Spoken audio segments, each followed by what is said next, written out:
an awesome day to you. Welcome back to my channel. Anaesmerxlda here. And today we're up for another video. And in this video, I'm going to show you how I do a drink from Yakult and lemon. So, tinatawag na lemon Yakult drink. So, in the mall, palagi ko itong nakikita sa mga malls or sa mga stores like Save More, na merong isang store na nagtitinda sila ng lemon juice, lemon water, orange juice. So, nakita ko itong lemon Yakult. So, I find this interesting na gusto ko ring sundin ito sa bahay. So, it tasted really good talaga, guys. So, I just want to share it with you. By the way, if you're new to my channel, make sure to subscribe to my channel.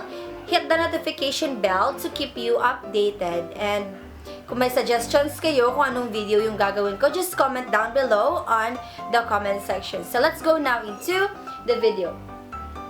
So, the things that you need is that, first, of course, half lemon lang. So, I have half lemon here. And this is, I guess, yung price ng lemon ranges from 30 to 35 pesos. Depende kung saan lugar ka. But, sa amin dito, 32. So, half is 16. Right? At isang Yakult, maybe 8 to 10 pesos or more. So, lagay na lang natin at 10 pesos.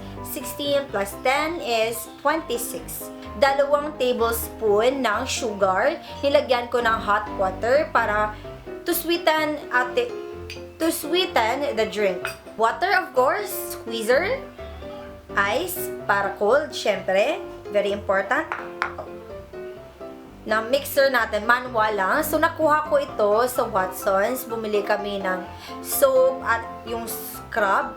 So, ito yung lalagyan niya. Free na siya. So, if you don't have this one, you can also use a tumbler. Doon mo na lang i-mix yung ating ingredients. So, yeah, the first thing that you need, guys, of course, is you will squeeze the half lemon. Isi-squeeze mo yung half lemon na ito into this one. Gamitin yung squeezer. If you don't have squeezer, mano-mano na lang. Squeeze mo na lang. Ito na yung lemon juice. So, i-add ko na lang yung sugar.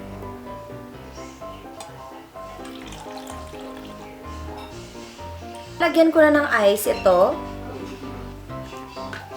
After ko nilagay yung ice, ilalagay ko na yung Yakult. Ito na yung Yakult. Ilalagay ko na lang dito.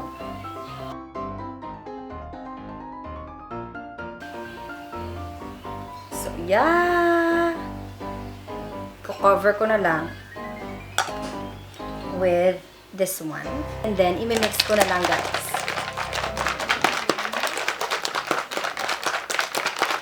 Need this one. You also need this one. Container. Lalagyan mo ng iyong lemon. So nakuha ko lang ito sa milk tea shop na pinuntahan ko. So, hinugasan ko lang, guys. And reuse, reduce, recycle.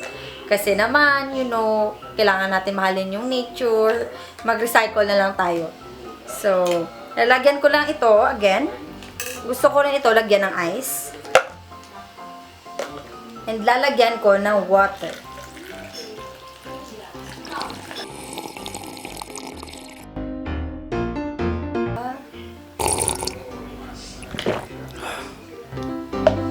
Pour ko na lang yung mixture natin. So, yes! Eto na!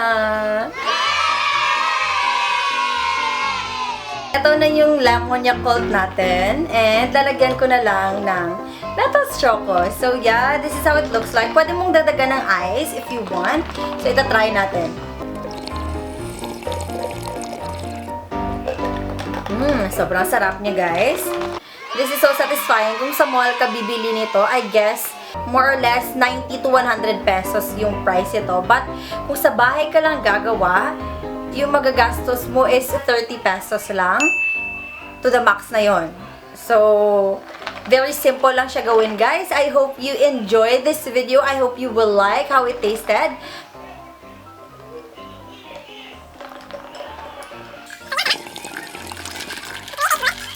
So, yeah, that's all all for my video today. Thank you so much guys for watching. I hope you enjoyed kung paano ko gawin itong lemon Yakult. And for more interesting videos, and if you have suggestions on what videos should I make sure to comment down below. And make sure to subscribe to my channel. And I'll see you guys next time. Bye bye, lovies!